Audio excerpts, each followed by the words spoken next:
Thank you, Scott. And I just want to put in one more plug. I started doing a chemsec support group on a site called In the Rooms, which is an online recovery support group. They have all kinds of 12-step meetings and general meetings. Dr. Rob has a group on sex addiction once a week. And I have this chemsex group once a week now that started on Tuesdays at 5 Pacific, 8 Eastern. I still get the times. Yeah. I'm left-handed. I guess maybe I'll blame it on that. But yeah, In the Rooms is a 5. site that's somewhat similar to sexandrelationshiphealing.com, except it's a much more general addiction focus, and where we tend to be much more specific here. Right. Okay. So tonight I wanted to just talk briefly about two different kinds of belief systems that I think can affect our recovery. One is what I call limiting beliefs, that I think a lot of times people have kind of a mindset that keeps them stuck in a way. And the other ones that are kind of the opposite of what I call limiting beliefs, I call expanding beliefs. So I'm just going to give some examples of them. I think we all fall into each of them, but what I found with my clients and even my own recovery, some of those limiting beliefs really kind of bog you down and keep you stuck. And so I think it's good to try to just kind of be conscious of them. And I have like 5 or 6 examples of each. The first limiting belief that I think I encounter a lot is, if I change, I will lose ... And I think sometimes people feel if we give up our addiction, if I change, if I let go of this stuff, first of all, who am I going to be? I think there's a lot of worry about like what's going to be left, because the addiction becomes so much of a part of our identity. I remember thinking, God, who am I underneath all this? If I take it away with all its problems, what's left? So but I also think if I give that up, if I change, I'm going to lose my friends. I may lose my partner. I'm going to lose where I belong, even though it's this dysfunctional group of addicts for the most part. So I think there's a lot of these fears about losing if we change, if we improve ourselves. And that goes back, I think, to this fear of abandonment that probably most of us have, or a fear of a loss of love or not getting love again. And I think in our own dysfunctional way, we kind of put this rationalization together where this is bad, but at least we know what we have. And I think sometimes recovery is a whole big question mark that we don't know. So I think that's one of those things to be aware of. If I change, I'll lose something.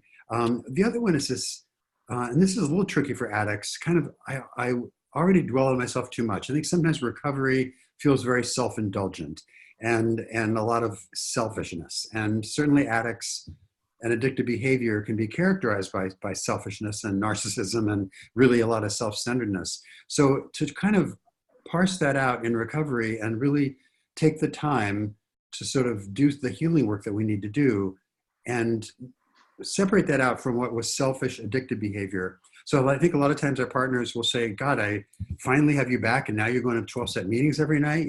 What's that about? And we have commitments to other people. We're out doing things as part of our recovery. And I think sometimes that can feel, if we've been neglectful of our responsibilities and our loved ones, it can feel very selfish. And I think trying to work that out is a way that we need to really work that out, because we need to take the time. And I think eventually our partners do see that we need to take the time to heal, and not only ourselves, but the family system. I think there's also a fear of being overwhelmed. And that's this like worry of, there's some things in my past that I just can't face. And I think in the beginning, that's really hard because we have so many things we are deeply ashamed of, we're maybe traumatized by, we are mortified by. And I think sometimes we have to kind of take it a day at a time and work up to facing that. We're not asked to face it all at once, but I think sometimes there is that fear of just being overwhelmed by everything that lies ahead on this recovery process. And I just want to say, about disclosure for sex addiction, that's a very formal process. It's not something we blurt out. It's not something we reveal. And there's ways of doing that that's both helps us stay in integrity and is kind to our partners and loved ones. So we have help along the way. But I think it's natural to kind of feel, oh my God, I have so much to deal with. How am I ever going to face all this kind of wreckage of what I've done? So there's that. And finally, this limiting belief, one I think is just a feeling am I worthy of recovery?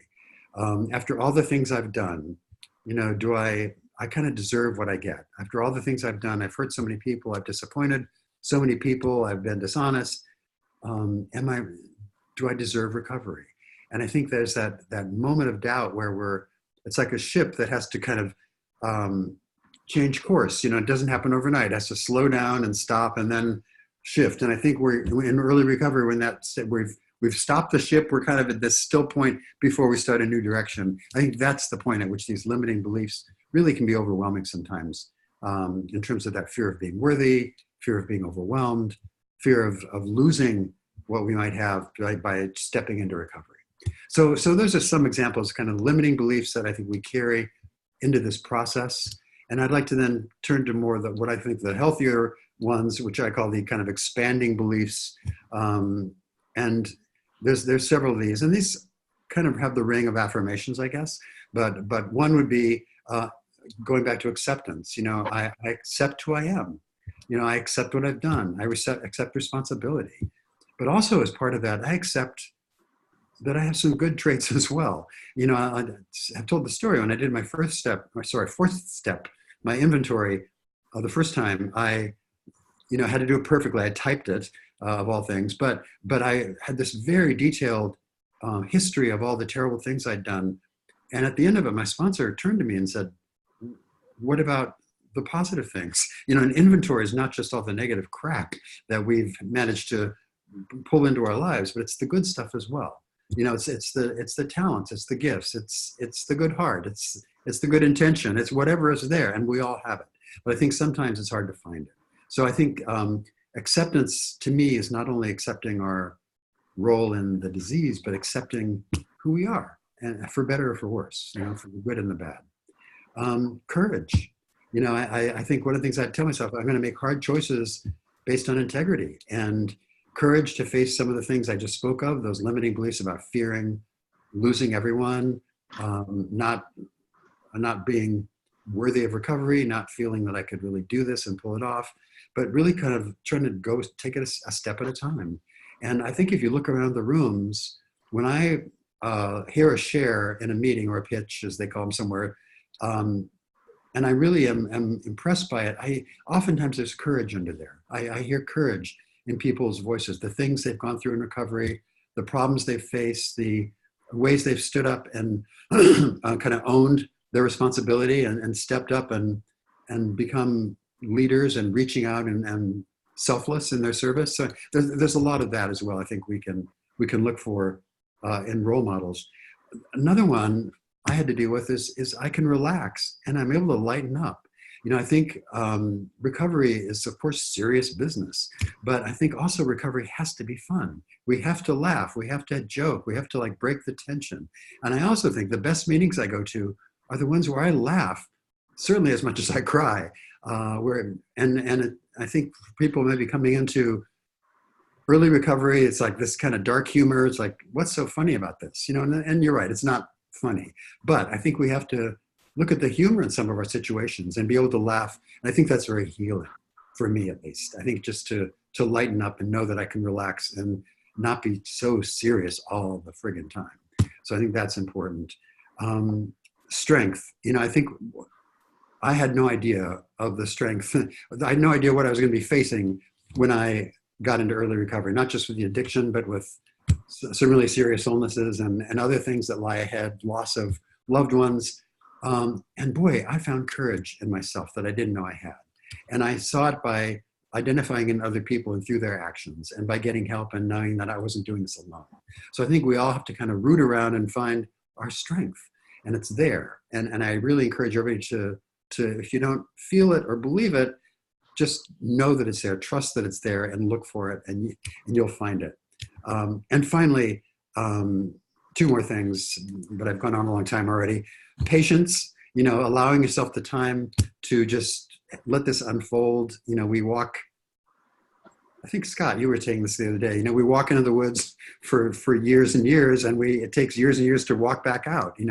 We get into trouble in our addiction over time, and recovery takes time as well. So I think patience, and finally generosity.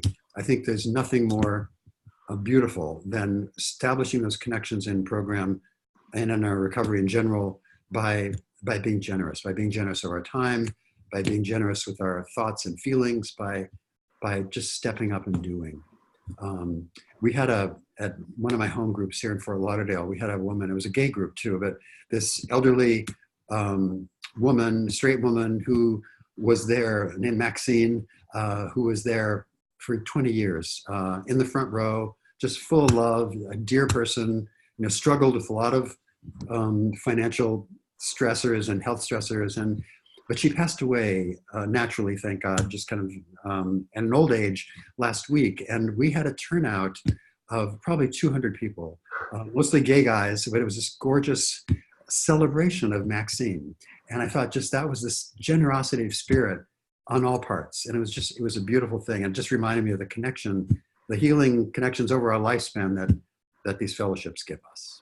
So that's my expanding beliefs and little comments on limiting beliefs. And as usual, we'll throw it open. Whatever you'd like to talk about, we're here to talk about. If you want to talk about the beliefs, that's fine, or anything else. So we'll throw it open for any questions, comments.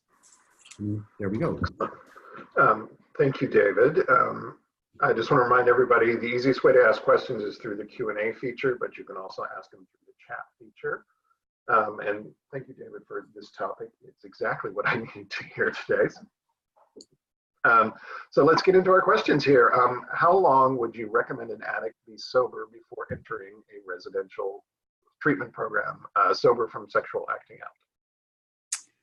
Okay, well, I think residential treatment programs are there for people who are really struggling to get any time at all. So I think because of the safe container that we provide, the structure and the support, both of the staff and the peers, I think there's no better time for a treatment program than when you're really struggling. So I don't think there's any kind of sobriety requirement for residential treatment.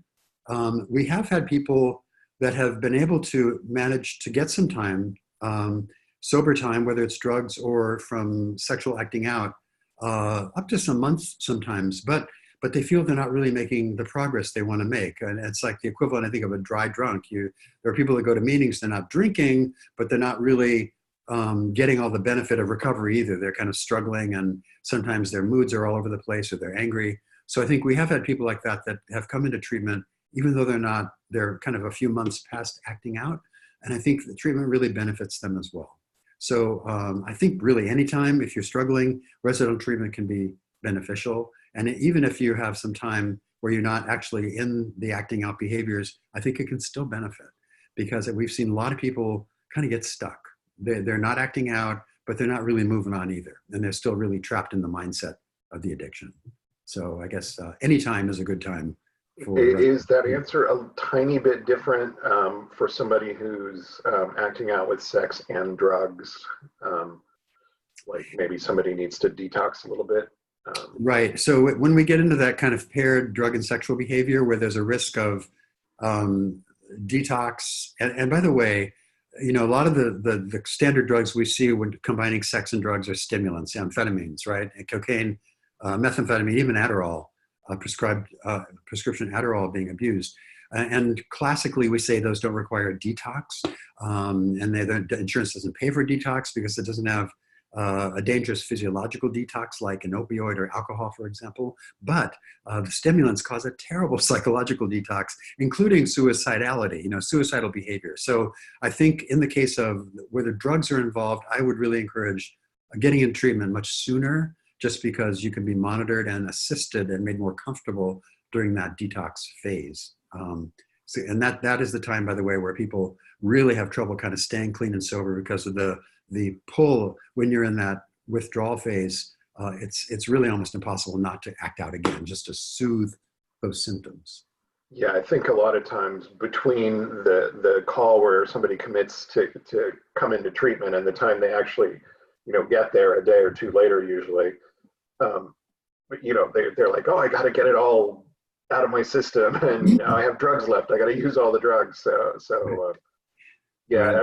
Alcohol and heroin it's a very different detox than what we deal with typically in our treatment centers. I mean, we Yep. can deal with it if we have to, but it's very Yeah. rare, Yeah. given the population we treat, that we Yeah. need to. The drugs themselves that we tend to deal with tend to be out of the system really quickly.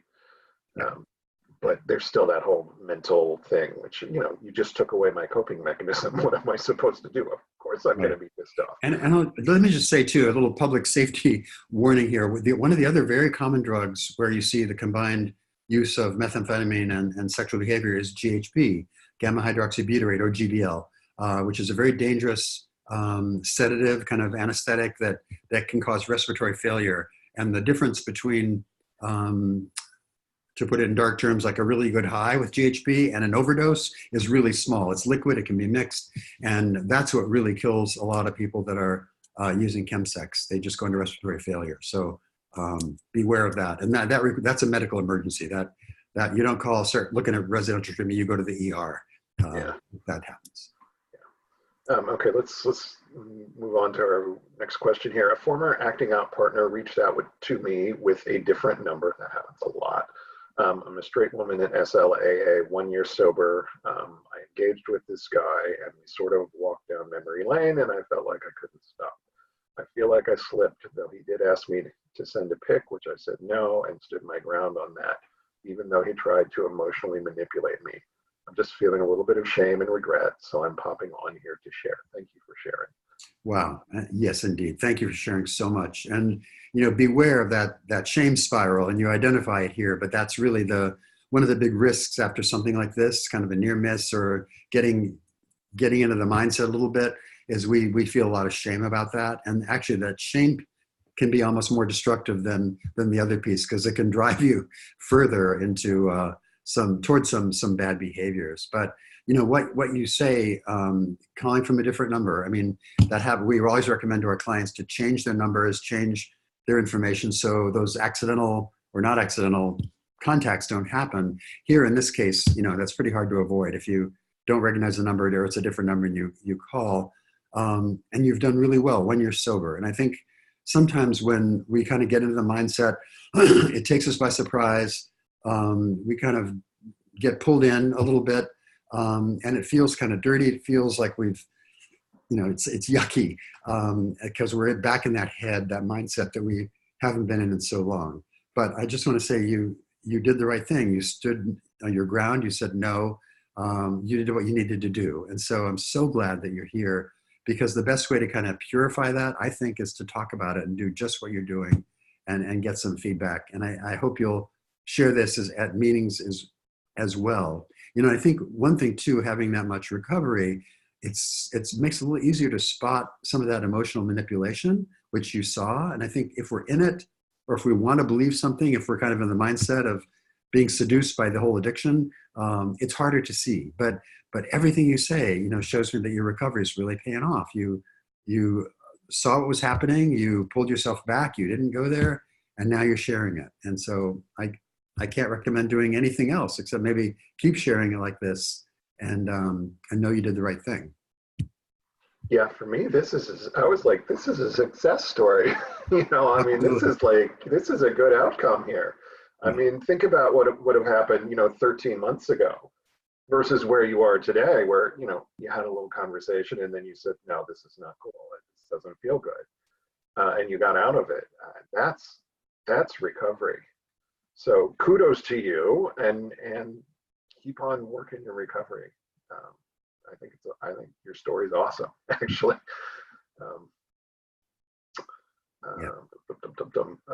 This one is back to your presentation, David, about limiting beliefs and expanding beliefs. Says those are all great ideas. Unfortunately, if I look at myself honestly, I am really a failure in all of those areas. Where to start? Okay. So where to start? I would say, just based on that statement, I'm really a failure in all those areas. I know that zone. I've been in that plenty of times. And what I know for myself is when I'm feeling that, I'm in a bubble. I'm in a bubble almost as if I'm looking at porn or acting out sexually or in the drug space. And it's not a realistic kind of balanced viewpoint. And so I'd really encourage you to talk about this with people, if not at a whole meeting, talk about with peers who can give you some honest feedback. because I think your thoughts are skewed right now. I mean, I think you believe that, but I also think it's not a realistic portrayal. You know, and I don't want to minimize addicts. We mess up big time. You know, we do fail a lot of areas, and we do mess up. But I think at some point, with some willingness and acceptance, we start to look at that and we start to change. And I think the first key to that change is really to kind of burst that bubble that you're in and get some honest feedback about where you may have messed up. Yeah, but maybe where you're not messing up as badly as you think. Maybe where you're actually doing something good and right. And also, to start, you're here, right? And you're sharing, you're part of this group. And I think that's doing something right. You know, that's an expanding belief that I would have say says some courage about that.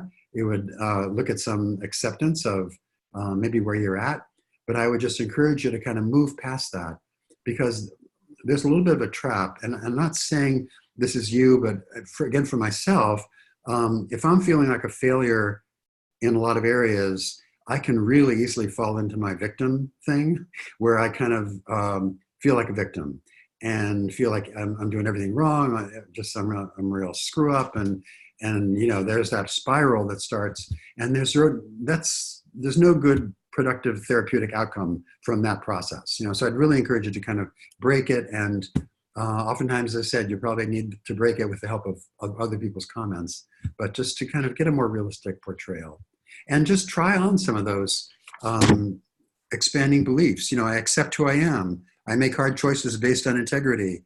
I allow myself time. You know, I'm able to lighten up. Just try them on and see. And I think with a little practice, they'll start to resonate a little bit more clearly. Yeah, there's a big difference between guilt and shame. Guilt is knowing that I did something that maybe hurt somebody or I'm really not proud of, and I want to behave differently. That's guilt. It's motivation to make some positive changes. Shame is, there's something horribly wrong with me, and that's why I behave this way, and there's nothing I can do about it, so I might as well just keep doing it. You know, shame is quicksand. Guilt is good motivation. And I would encourage you to try to reframe it into motivation for positive change instead of just sinking in the quicksand. And what David said, my first thought was, wow, whoever this person needs a therapy group really badly. Where you go in and get honest feedback and give honest feedback too. So, yeah. Next question. I was in a long distance relationship when I started the 12-step program for sex and love, but I'd been cheating a lot, especially while she was traveling the world. So when she came back to my town, we decided not to live together while I finished my 30 days of step 1, 2, and 3. I got 42 days complete sobriety, but as soon as we started to see each other as friends, in once a week friendship dates, I started to act out with masturbation and some porn. Now I feel we are both still committed to each other. So can I work the program again with a more open-minded sponsor while rebuilding our relationship, including our intimate relationship, because it seems impossible to see her without all the feelings coming up? Please help. Okay, there's a lot there.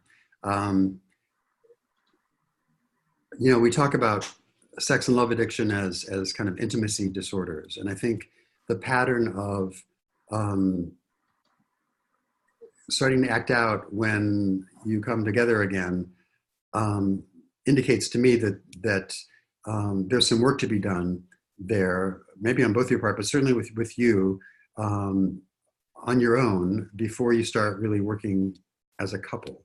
I think there's some, when we talk about intimacy disorders, we talk about kind of a fear of intimacy and being vulnerable, and a lot of the dynamics that actually work sometimes when we see this with long distance relationships. It's sort of the pattern you describe, where people do very well as long as they live on opposite sides of the country. And I've had many couples, when they finally got together, it fell apart, because part of the balance that kept the relationship going was some built-in distance. And so I think I just look at your behavior as symptomatic, and I would see what what's going on. I hope you're in therapy, someone you can work with on these issues to see what's going on. I think the fact that you guys are committed to each other and the fact that you're starting even as friendship dates is really good, because I think that's one of the patterns we recommend is to build it slow, and start at a comfortable level and gradually get more intimate. But it sounds like even that level might be a little too much overpowering. And so I'd really recommend getting some help with seeing what's going on there and the dynamics and what are the feelings that are coming up. When we act out, it's really to manage feelings, whether it's fear of being overwhelmed or engulfed or neglected or abandoned or whatever that may be in your case. And I think it's useful to kind of explore that and really learn how to manage those. I think once that is in better shape, then I think you'll be able to kind of tolerate and build getting together in a more successful way, in a more closer way. But I would get some help here. I think you guys, just the fact that you've survived all this, that you have putting together some time, you're working on the steps, you're committed, and you obviously have some connection with this woman. I think it's important to take that and value it. But I also think there's some room for help in here in terms of getting the relationship going on comfortable terms. Okay. I won't add anything because I didn't hear David's answer because I was typing all the expanding beliefs that David gave us earlier into the chat feature. So they're there if people want them. The next question here is, I went to a Celebrate Recovery meeting last night for the first time. For those who don't know, Celebrate Recovery is a Christian-oriented 12-step group. Question is, what do you think of this organization? How does it compare with other 12-step groups? Scott, I'm going to defer to you because I'm not that familiar with Celebrate Recovery. I am not identifying as a Christian. I can tell you I have never been to one of those meetings. I know that it is a 12-step oriented program, but I'm on their website now. Celebrate Recovery is a Christ-centered 12-step recovery program for anyone struggling with hurt, pain, or addiction of any kind. Celebrate Recovery is a safe place to find community and freedom from the issues that are controlling our lives. It sounds lovely. It's probably not for everybody. It probably is a great option for some people. That's my guess without having ever attended a meeting. What I'll tell you is every 12-step program is different. I've been to all the sexual recovery groups, and the difference between a Sexaholics Anonymous meeting and a Sexual Compulsives Anonymous meeting is night and day. SA, Sexaholics Anonymous, they tell you what sobriety is. It is, missionary position sex with your legally married opposite sex spouse. I'm a gay man. That doesn't work for me. SCA, SAA, they let you define sobriety that works for you. So, if Celebrate Recovery feels like a good group for you, give it a shot. If it doesn't, look elsewhere. And that's the same with any 12-step group. And even meetings within the same program will be vastly different. Monday's meeting will not look like Tuesday's meeting.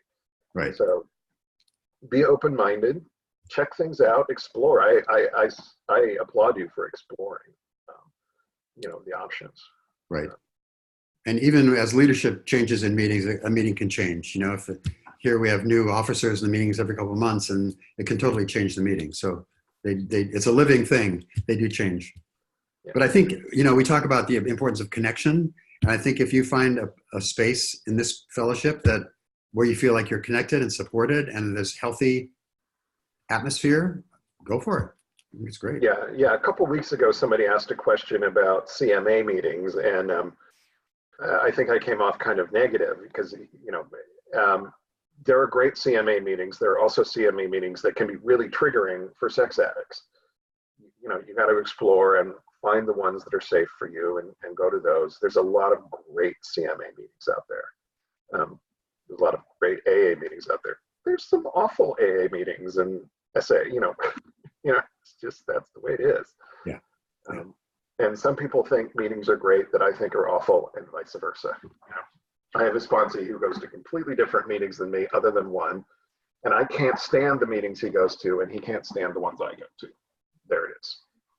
And I'll tell you, I'm an alcoholic mostly, and got sober in AA many years ago.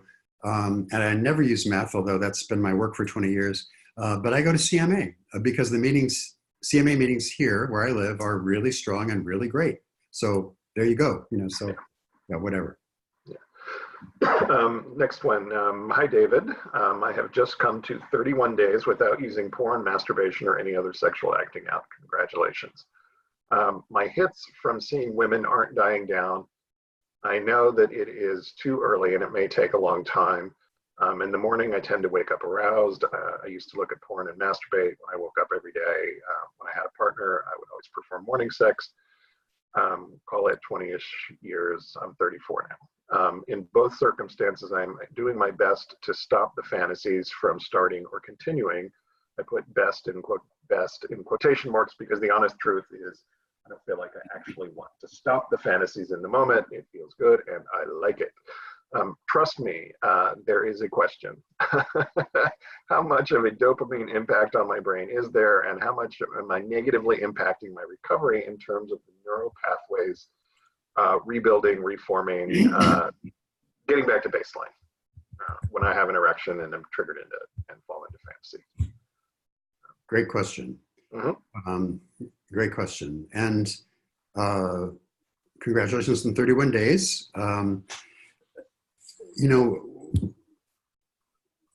I found that there is acting out, masturbating to orgasm, which certainly gives us a release of dopamine. That's, in fact, we know the biggest natural hit of dopamine we can get without using drugs or some kind of addictive behavior. But we also know that this kind of fantasy, masturbating, even not to orgasm, but just kind of being in that zone, is a kind of a self-soothing behavior. And it's self-soothing because it's releasing dopamine. It's actually, you're still kind of keeping all those pathways alive when you do that. I was speaking with our clients yesterday about people that give up methamphetamine. They don't use meth, but they masturbate to meth porn, meth fantasies in their head. And that's the same thing. It's kind of keeping it alive. So I'd really encourage you to break that habit. It's a self-soothing pattern that is kind of keeping old addictive patterns alive. And it is giving you, you're kind of getting a little dopamine drip there in the morning by doing that. And I think it's just basically kind of slowing you down, slowing your recovery down. So I would recommend, doing other things, changing your morning ritual. Get out of bed, first of all, quickly. Maybe do some praying, do some meditating, do something else to kind of substitute. Because I don't want to tell you just don't do that, because that's half the battle. Like, okay, if I'm not going to do that, what am I going to do? So do something positive in the meantime. Do something different. Do something else that can also, in the long run at least, give you some soothing hits of dopamine. For me, meditation, quiet time, prayer, all help. I was going to say having coffee, but I was a little bit of a hypocrite there. But I do get dopamine. I enjoy my coffee. I'll admit that. But I think just to keep that pattern, to put it succinctly, is not helpful for you. And so I'd really try to recommend breaking that pattern if you can. And you may find that it's frustrating and it's uncomfortable and you get irritated and even angry. And that's all normal and part of breaking that pattern. So yeah, make those changes if you can. I think you'll really benefit from it in the long run. Yeah, I would agree with that. I think it's the SAA literature, and maybe some of the other programs, it says there's a part of a reading that says it may take years for the lust of the mind to drain away. And my experience in sex addiction recovery, and the experience of most people that I work with in sex addiction recovery, is it does take years for the lust of the mind to drain away. It takes a long time for the brain to reset, because we really can't control what pops into our head. We can control what we do with it. And like David said, when you wake up aroused, don't lay in bed and be aroused. Get up and read a book, go for a walk, jog, go to the gym, check in with your sponsor first thing, prayer and meditation, whatever, anything that's not laying in bed fostering the sexual fantasy and arousal, because that's keeping the pathway open. And the more you're able to do that, slowly, that will probably abate over time, but slowly. And it was somewhere around the 5-year mark, I realized I could drive down the street and not sexualize every person that I went past. I was like, oh, this is kind of nice. I'm just actually going to the store instead of, window shopping as I go along. But it took several years. And I just would add to that, Scott, because it's come up a little bit lately with clients, how even things that aren't porn, but things like Facebook and Instagram, a lot of people use those for sexual arousal, because people post all kinds of crap on there. And so just be cautious of that too. Even like innocent behaviors, right? We can keep those kind of patterns alive in ways that are more subtle and even socially acceptable. So be cautious about that. Yeah, I have a friend who calls it not porn. It's not porn. Porn is in his inner circle, but there's certain movies, there are certain, places, it's just like he's getting the dopamine hit without violating his plan technically.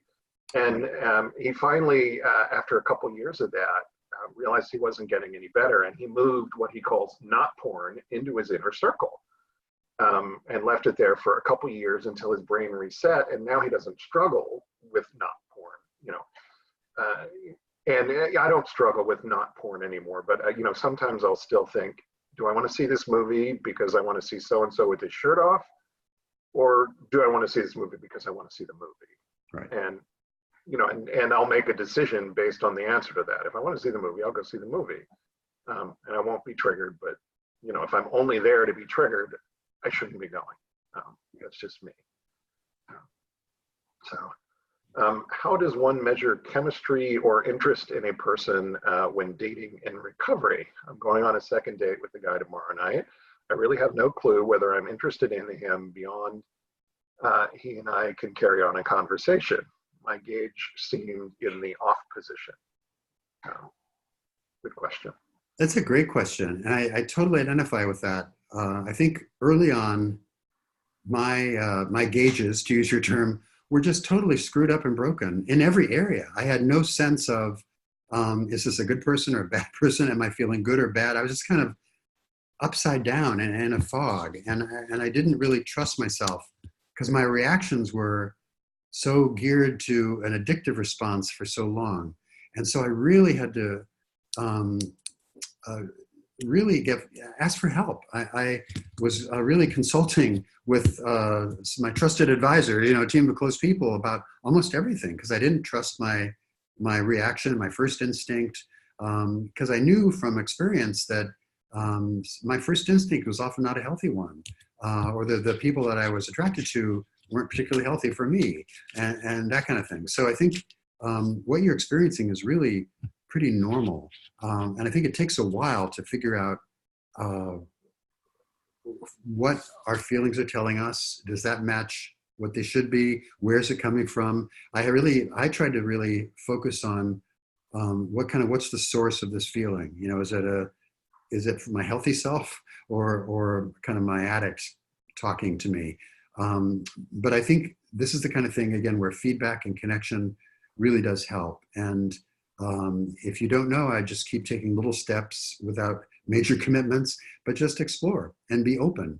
But I think it's not unusual at all to people to be really confused about that, because I think for addicts, at least, that chemistry that we used to feel was kind of a total addictive pattern, right? It was something that was appealing to me that wasn't particularly healthy, perhaps, or maybe there was excitement, maybe there was some drama, maybe there was a little bit of craziness, whatever it was, that the choices I made in my addiction weren't the choices I made as a healthy person and in recovery.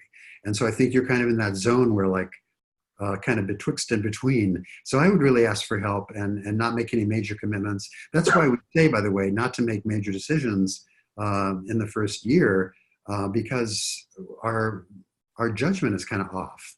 Or if it's not off, it's at least it's questionable. And so I think just be cautious, ask for help, and don't make any major commitments, because I guarantee the choices you make in your first month would be very different than the choices you make at 6 months, which would be very different than the choices you make at a year, because we change. We're in a concentrated change early on. So I think you're kind of just where you should be.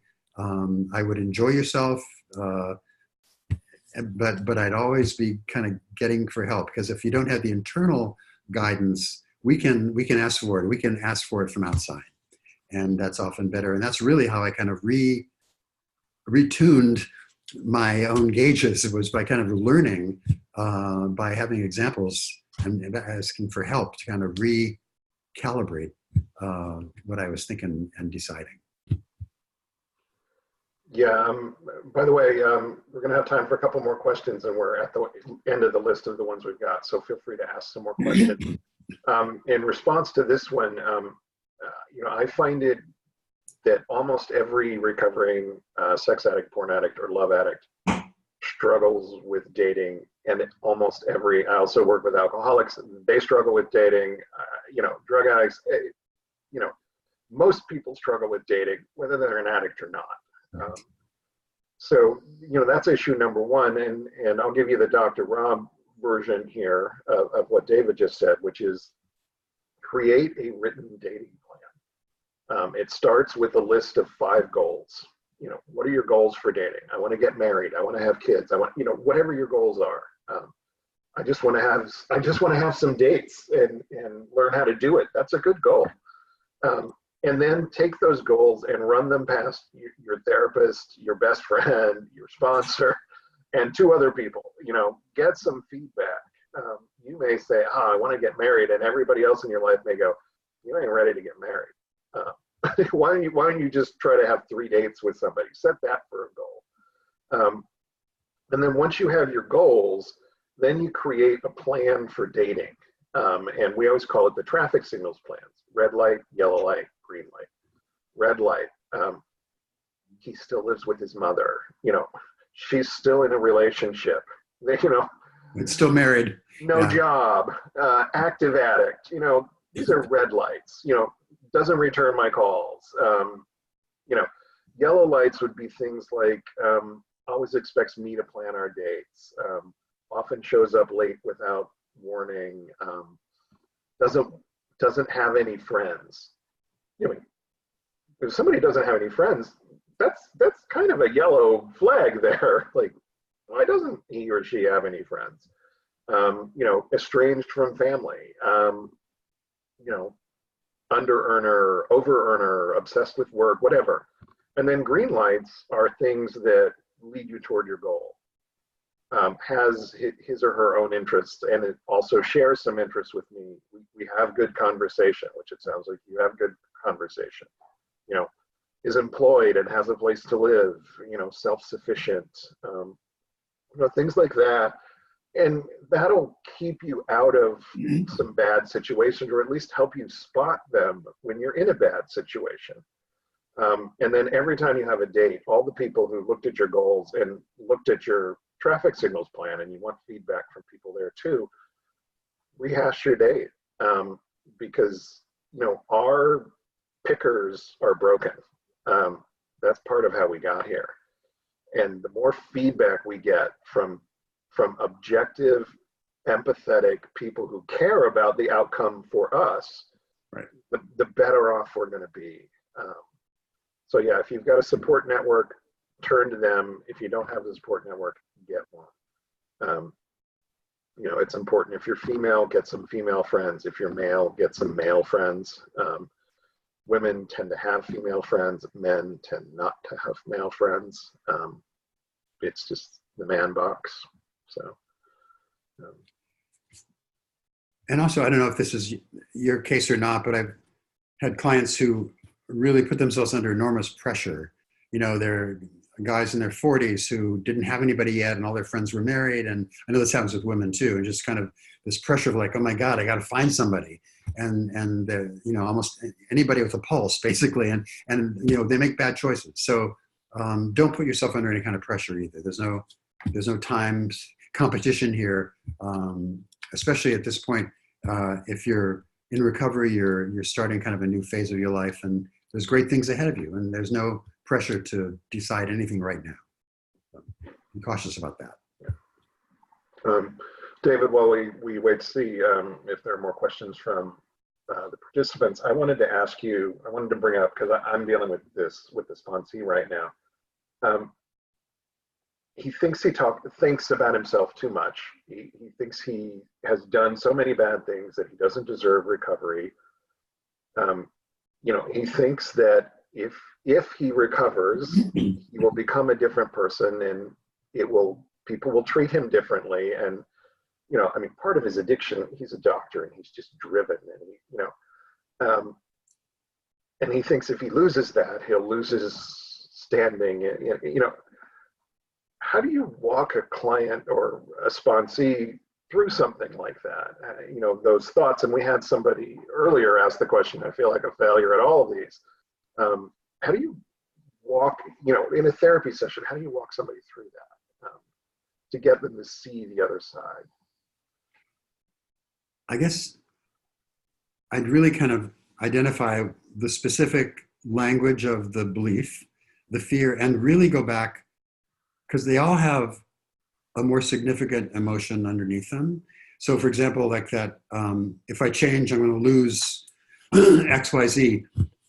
I'd really explore that, because to me, that's abandonment. I'm going to lose, okay, where else have you, in your life, have you lost someone? And because I think recoveries is this kind of major change of how we live our lives, and all the patterns in our experiences get activated. And so I think if we have a history of being abandoned or fearing being abandoned, that's going to get activated. So I guess what I'm saying is I would explore, as a therapist at least, the deeper issues there, like what's really going on here, and how is this familiar to you? How is this reflective of your life? And really try to help, first of all, the person understand where this is coming from. But then that's only half the battle. The second is to really replace that with a more positive belief, and have them buy into that and believe it. So instead of fearing abandonment, there may be possibilities of new people, new better relationships, better things awaiting you. So I think it's a matter of really identifying what's keeping those limiting beliefs anchored in so much, and almost always it's history, it's personal history, trauma sometimes that keeps those alive, and it really keeps us almost like I picture them like a chain. They're keeping us really locked in place, and to replace those with those expanding beliefs that kind of offer the opportunity for growth and change in a positive way. And they really have to reflect the person's strengths. And like the person that commented earlier tonight, I'm a failure in all the areas. I think that's just not true. And I think to really help the person see and build on where their strengths are, gee, I do have some courage because I did this XYZ. In this case, I had some integrity because I said this, and whatever it is, to kind of help them build that and start to see, because it's really it's a skewed perception of themselves, right? It's not accurate, it's not realistic, but it's that zone that people are in that's a trap. And so I think to just recap, to really understand the bigger emotions that are involved, whether it's fear of abandonment or losing or being unlovable or whatever it is. I had a client, a doctor once also, who was this incredible overachiever.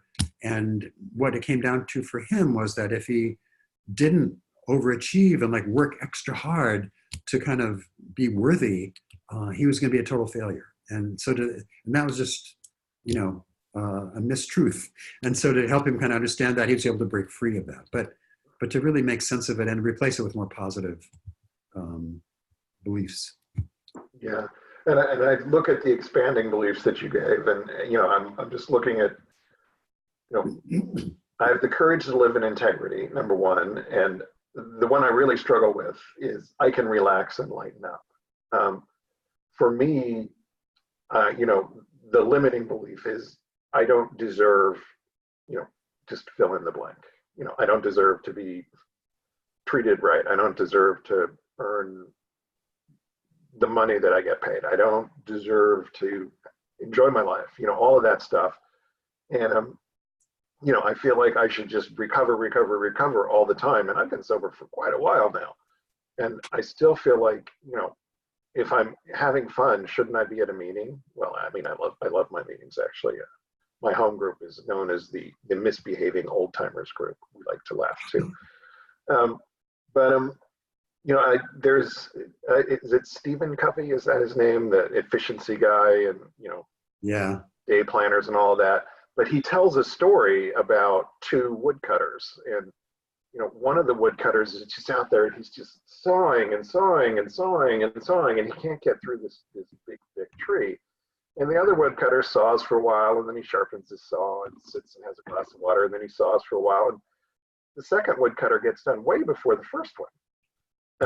And he's not as tired, and because, you know, the first woodcutter is me. You know, I'm afraid to sit down and sharpen the saw because, you know, I might get behind or screw it up or whatever. So there's lots of things that we all have to overcome with this. I totally identify, even many years in recovery, with the relaxing and having fun. And I was in an internship, postgraduate internship, 10 years ago, and with all therapists, really pretty intense program. And they actually gave me an assignment to go to Disney World for a weekend and have fun. That was my therapeutic assignment. It was like, you know, David, you really need to lighten up, go. And I thought, boy, that was a shocker for me because I didn't think I was that bad, you know, but I went, I had a good time, but that was an awakening.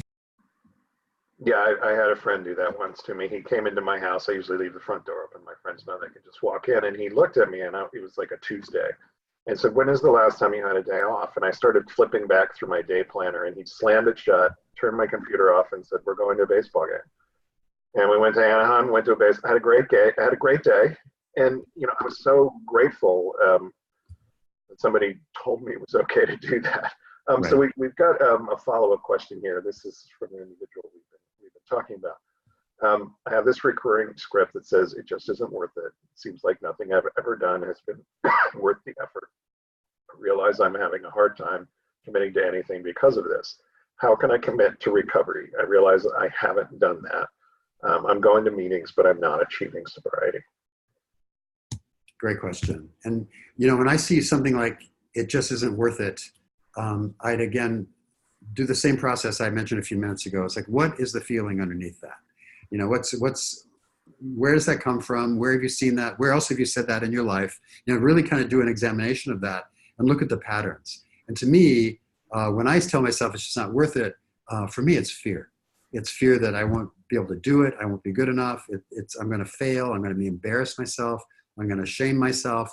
And so that's for me. There may be another feeling there for you, but I think when I say something like it's just not worth it, it's a way of protecting myself and not really trying because I'm afraid I'm going to fail. And so one lesson there might be to take the chance, take a risk. And if you make a mistake, that's fine. You know, I had to give myself permission to make mistakes and fail. And it really is I can learn from them. You know, we learn from mistakes, but whatever the dynamic is, I would really counter it. And I'd look at the feeling there, because that statement is a protective, limiting belief. It's serving to keep you locked in place. And there's a feeling that it's serving. And I'd really examine what that is. And I would bet it's fear. And really ask for help with your friends and your peer group. How can I, what can I do to move past that? Or ask them what they've done. Because I think every one of us probably at one time or another have said, oh, this just isn't worth it. But it really wasn't about the value of whatever we're trying to do. It was really more about us and our approach. So I'd get feedback on it, but I'd look at the feelings underneath it and really do an examination of where has that occurred in your life and what patterns do you see? And I would also encourage you to look for progress rather than perfection. The question from the love addict earlier who got contacted by a different number and was feeling shame about that, got off the phone. That's progress, and I would encourage you to look at yourself and your behavior in the same way. Am I doing a little better today than I was a month ago? And that can be a motivating thing to realize, oh, I am moving in the right direction. It just may be very incremental from day to day, but and recovery is worth it, and you are worth it. If you're on here, and even if you're not on here today, you're worth recovery. Everybody is worth recovery. And that's, by the way, Scott, thank you for that, because I think that to put in the pronoun I into that statement, is a statement like I am worth it or I am not worth it. And so I think it's, it's always comes back to us. So that's a great awareness. Yeah. So we are out of time. So everybody, thank you for joining us tonight. Good crowd, great questions. Yeah, great question. And David, I'm glad you're feeling better. Me too. Yay. Glad I'm feeling better. Everybody, if you were sick, feel better. Will you be on next week, or is Karen on next week? I will not. I'll be almost in Palm Springs next week. Karen will be substituting next week. Okay, so we'll have Karen Braun with us next week. I'll be there with Karen. And then David will be back in 2 weeks, but join us same place, same time, and we will see you then.